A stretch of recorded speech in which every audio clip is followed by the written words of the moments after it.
जो खुद भगवान हो तो वे सूली पे चढ़ गया, वो अपने आप को नहीं बचा सका, वो हमें क्या बचाएगा। तो मैंने उसकी एक हंसी उड़ाई। इनकी सरकार दोबारा से आ गई ना, तो मेरे ख्याल से या तो ईसाइयों को यहाँ से पलायन करना पड़ेगा, मुसलमानों का तो चलो हम मान रहे हैं उनमें कुछ लोग जिहादी हैं, उनको ऐसे मुसलमान जिहादी है। कुछ लोग बेधड़कों के चर्च में घुसाएंगे, बाइबल को फाड़ देंगे, मारेंगे, पीटेंगे, उनके खिलाफ तो मुकदमा पुलिस ने क्या दर्ज करना है, उल्टे बेचारे पादरी मुकदमा दर्ज करेंगे। ये कहते हैं जिस पत्थर पे राम राम लिख दिया था वो डूबे नहीं थे, वो इतनी शक्ति थी, उनमें शक्ति थी। मूसा जो कि सिर्फ चेला था यीशु मसीह का, यीशु मसीह तो बाद की बात है, वो क्या चीज थे। मूसा ने लाठी मारी, समंदर दो भाग हो गया। मैडम मुझे एक भी देवी देवता का नाम गिनवा दे धरती में पैदा होने के बाद वो दोबारा जिंदा हुआ, सिर्फ यीशु मसीह के। एक भी धर्म का व्यक्ति, चाहे वो हिंदू है, चाहे वो सिख है, चाहे वो मुसलमान है, यीशु मसीह कोई पति पत्नी के संभोग से पैदा नहीं हुए थे, पवित्र आत्मा से पैदा हुए थे। बताओ आज तक कोई पैदा हुआ है? नमस्कार, मैं ज्योति आप सभी का नेशनल दस्तक पर स्वागत करती हूं। इन दिनों हिंदू राष्ट्र को लेकर कई चर्चाएं लगातार जारी हैं, लेकिन अभी कई सारे लोग ऐसे हैं जो बार बार लगातार ये कह रहे हैं कि किस प्रकार से हिंदुत्व को बढ़ावा देकर ढोंग रचा जा रहा है। जी हाँ, आपने बिल्कुल सही सुना। इस वक्त मेरे साथ प्रदीप जी मौजूद हैं जो कई सारे बड़े खुलासे करेंगे हिंदू राष्ट्र को लेकर, हिंदुत्व को लेकर, और किस प्रकार से जातियों में लोगों को अभी भी बांटा जा रहा है, किस प्रकार से ब्राह्मणवादी सोच को बढ़ावा दिया जा रहा है। क्या कहना चाहेंगे प्रदीप जी? सबसे पहले तो आपके नेशनल दस्तक का मैं तहे दिल से शुक्रिया अदा करना चाहूँगा कि मैंने पहला ही ऐसा चैनल पिछले 10 सालों में देखा है, चाहे इस समय 100 चैनल से ऊपर हैं, लेकिन आज तक किसी चैनल के एंकर की हिंदू लोगों से वो सवाल करने की हिम्मत नहीं जो आपके नेशनल दस्तक के शंभू जी कर रहे हैं। मैं तो चाहता हूँ इनको एक दिन हम अंबाला हरियाणा में बुला के इस नेशनल दस्तक के शंभू जी का और इनके एक मुद्दे पर आइए। ये कहते हैं कि मैम हिंदुत्व खतरे में है।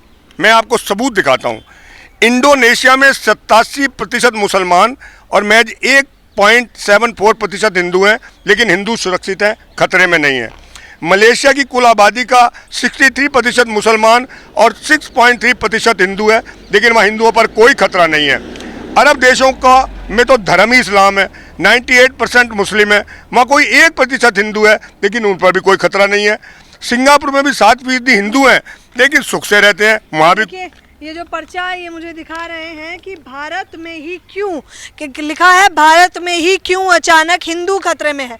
पर्चे में कई सारे राज्य लिखे हैं, कई सारे देश लिखे हैं, कई सारी जगहें लिखी हैं, और ये बताने का प्रयास किया जा रहा है कि वहाँ पर हिंदुओं की संख्या अधिक नहीं है, बावजूद इसके वो लोग वहाँ पर खतरे में नहीं है। लेकिन भारत में तो सबसे अधिक संख्या हिंदुओं की ही है, हिंदुत्व की ही है, सनातनियों की ही है, जो लोग बार बार कह रहे हैं, उसके बावजूद हिंदू खतरे में कैसे है? अब मैम ये देखिए, यहाँ से इस भारतवर्ष से मेरे हिसाब से लाखों हिंदू भाई, मुस्लिम भाई, सिख भाई फॉरेन में गए हुए हैं। वहाँ तो टोटली क्रिश्चियन है, वहाँ तो ये या तो क्रिश्चियनों के साथ नौकरी करते हैं उनके यहाँ जाकर, या बिजनेस करते हैं।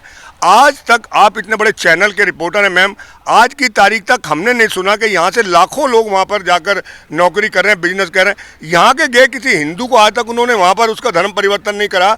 जब टोटल का टोटल साम्राज्य क्रिश्चियनों का है, वहाँ तो किसी और सरकार से पूछने की भी जरूरत नहीं है। यहाँ आपका कौन धर्म परिवर्तन करवा रहा है? कोई धर्म, मैं खुद हिंदू परिवार से था मैम, 92 में शिवसेना का प्रेसिडेंट था, मैंने अपनी मर्जी से अपना धर्म परिवर्तन करा है। मैंने एक क्रिश्चियन लड़की से शादी करी थी, ये कहते हैं धर्म परिवर्तन कराते हैं। 84 में मेरी शादी हुई थी। सन 2001 तक मेरी पत्नी की कभी हिम्मत नहीं पड़ी थी मुझे ये कहते मंदिर चलो या गुरुद्वारे चलो। मैं जबकि 5-5, 6-6 घंटे पूजा पाठ करता था, 9 आरतियाँ मैं जब तक कर नहीं लेता था मेरी दिनचर्या शुरू नहीं होती थी। कहना मंदिर में पुजारी लेट हो जाता था, मैं उससे पहले पहुंचा होता था। 2001 में मैं क्यों करा आपने? क्रिश्चियन में क्यों? मैं बताता हूँ मैम, 2001 में मेरी जवान बेटी +2 में पढ़ रही थी जीसस मैरी कॉन्वेंट स्कूल में। वो अपने नाना नानी के पास करनाल गई हुई थी और सड़क क्रॉस करी थी मोपेड से।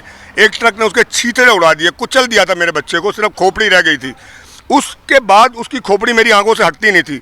मेरी दिन की शुरुआत नशे से होती थी। अगर मैं 5 बजे उठता तो मुझे नशा चाहिए, और रात को जब तक मेरी गर्दन नहीं लग जाती तब तक मैं नशा करता था। एक दिन मेरी पत्नी ने बड़ी डरते हुए मुझसे आके कहा, क्या, क्योंकि वो जानती थी कि मैं हिंदू को कितना कट्टर हिंदू हूँ। उसने मुझे फिर भी डरते हुए कहा भाई अगर कहो तो घर पे किसी पादरी को प्रार्थना के लिए बुलाएं। मगर तेरा पादरी क्या करेगा, हमारे 33 करोड़ देवी देवता हैं, वो नहीं कुछ कर पाए। जब से मैंने तेरे से शादी करी मेरे सारे परिवार वालों ने मुझे छोड़ दिया, मेरी जवान बेटी चली गई, क्या तुम्हारा वो करे। कहती चलो मैं भी तो आपके साथ मंदिरों में गुरुद्वारों में पीरों पर जाती रही हूँ, आप वो पादरी आएंगे आपने, मैंने कहा मैं करूँगा कुछ नहीं। वो कहती कोई बात नहीं। कट्टर हिंदू थे, कट्टर। लेकिन आपकी पत्नी ने आपको ये कहा, सजेशन दिया कि पादरी आ जाएं, तो आपने उन्हें बुलाया। नहीं, उसने ये कहा, मैं बेटी की वजह से परेशान था ना, मेरा उसका चेहरा बच्ची का हटता नहीं था मेरे, तो मैं बोला भाई बुला लो, मुझे कोई टेंशन नहीं, मैं कुछ करूँगा नहीं। तो वो पादरी साहब आते थे, मुझे नहीं पता 5-7 मिनट वो क्या प्रार्थना करते थे, मुंह से कुछ नहीं बोलते थे, बस लास्ट में आमीन बोल के चले जाते थे। मैंने तीसरे दिन अपनी पत्नी से कहा, मैं कि आमीन शब्द तो कोई मुसलमानों का लग रहा है, भाई आमीन का क्या मतलब है। तो वो बोली आमीन का मतलब है परमेश्वर ऐसे ही हो जाए।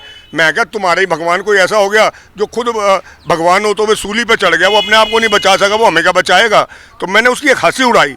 तो लेकिन जब उसने कहा कि इसका मतलब होता है परमेश्वर ऐसे ही हो जाए, 9वें दिन जब उन पादरी साहब ने आँख खोली और आमीन बोल के मेरी पत्नी से क्या बोले, भाई पवित्र आत्मा मुझे कह रहा है कि परमेश्वर तुम्हारे पति से क्रिश्चियन कम्युनिटी के लिए बहुत काम लेगा। तो मैं समझ नहीं पाया ये मेरी पत्नी को बेवकूफ़ बनाने आया है या मुझे अपने झांसे में ले रहा है। तो मैंने उसे पादरी मेरे घर से निकल यहाँ से, नशे में तो मैं था ही मैम। तो पादरी साहब बुरा नहीं माने फिर भी, तो उन्होंने एक छोटी सी किताब मेरे हाथ में दी, मैंने उन्हीं के सामने पढ़नी खोलनी तो दूरी बात उठा के परे फेंक दी मैंने, और वो चले गए।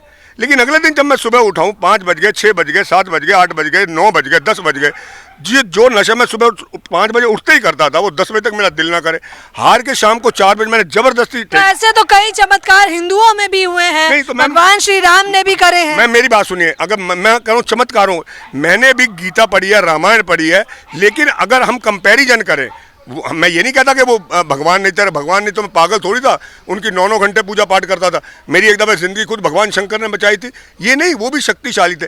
लेकिन कंपैरिजन तो करो, अब नई क्लास में बच्चा स्टूडेंट जाएगा, नहीं कोई करेगा तभी सीखेगा ना। तो आप क्या चाहते हैं जितने भी हिंदू हैं वो लोग हिंदू राष्ट्र न बनाए, बल्कि नहीं हिंदुत्व का राग ना लापे ना, झूठ का, भाई ये क्यों झूठ बोल रहे हैं, हिंदुत्व खतरे में है।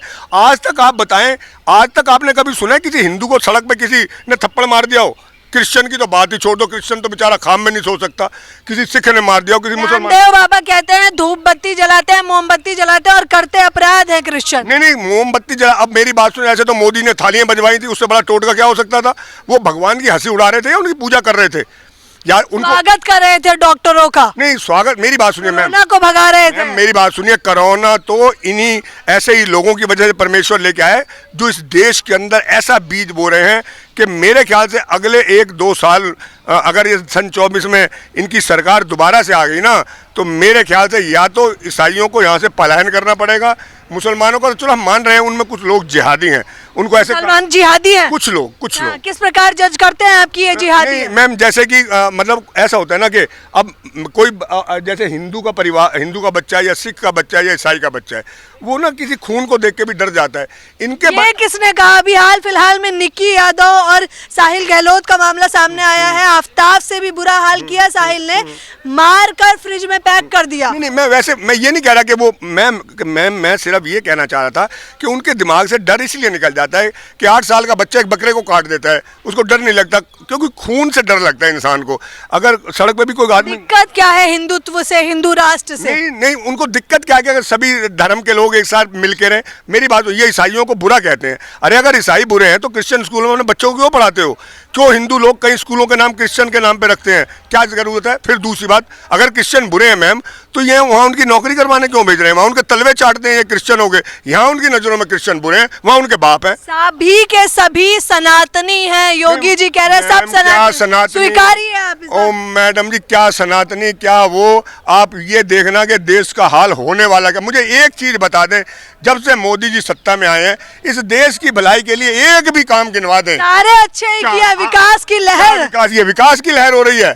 कमाल कर रहे हैं मैम, कौन से कहाँ का विकास, लाख एक फलाने खाते में आएंगे उनके, देखिए जो उज्ज्वला योजना अपने लिए लाए मैम, जनधन खाता किसने? एक बात सुनो मैम, उज्ज्वला योजना से ज्यादा इस देश के लोगों को एक साल में 10 लाख करोड़ का इन्होंने बांटने का वो होगा, यही हुआ होगा ना, इससे ज्यादा तो नहीं होगा। उससे ज्यादा तो इनके बंदे ले लेके भाग रहे हैं इस देश से, तो ये उन्हीं के हाथों से तो उन गरीबों को दिलवा के उनके वोट हासिल कर रहे हैं और उन्हीं को ये मौका दे रहे हैं, देश को लूट और भागो।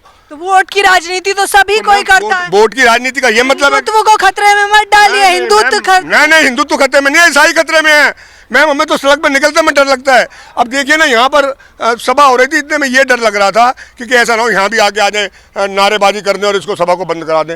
एक पास्टर एक चर्च ले रहा होता है, बेधड़कों के चर्च में घुसाएंगे, बाइबल को फाड़ देंगे, मारेंगे, पीटेंगे। उनके खिलाफ तो मुकदमा पुलिस ने क्या दर्ज करना है? उल्टे बेचारे पादरी मुकदमा दर्ज करें। तो सनातनी है ना, सनातनी है। ऐसे सनातनी के एक बात सुनिए, ये तो अपने आप भगवानों को खुद नाराज कर रहे हैं। साईं बाबा जी जब तक जिंदे थे मैडम, उन्होंने हर जगह ये कहा था, मेरे मरने के बाद कोई मेरा मंदिर ना बनवाना। ये साईं बाबा जी के कथन है जो बुजुर्ग बताते। आज कम से कम 2 लाख मंदिर भारतवर्ष में साईं बाबा का बन चुका है। तो अब ये बताएं कि साईं बाबा उसके इन काम से खुश हो रहे होंगे या वो रो रहे होंगे? अंबेडकर जी ने संविधान बनाया कि इस देश में सबको समान अधिकार मिले हैं। आर्टिकल 25 में हमें भी अधिकार, सबको तो मिल गया है अधिकार, सबका विकास का नारा ले रहे हैं। आर्टिकल 25 के अंदर ये आज़ादी है कि कोई भी अपने धर्म को जिस मर्जी धर्म में आस्था रख सकता है, जिसकी मर्जी पूजा पाठ कर सकता है। हमारे ही लिए क्यों हनाना है? हमारे तो चर्च के जो पादरी हैं उनकी संपत्ति की जांच तो हो रही है, भाई वो कहाँ से पैसा आ रहा है, क्या कर रहे हैं। आज तक किसी हिंदू में जितने हिंदुओं के मंदिर में पुजारी हैं उनकी आज तक जांच हुई है? आस्था को ठेस पहुंचा रहे हैं आप उनकी। आस्था कमाल है, आप वो हमारी जिंदगियों को निकल रहे हैं, हम उनकी आस्था को भी ठेस ना पहुंचाएं, कमाल है मैडम। कैसे? अब उनकी आस्था किस बात की आस्था है? आस्था वो होती है जो भगवान से डर के किसी में आए।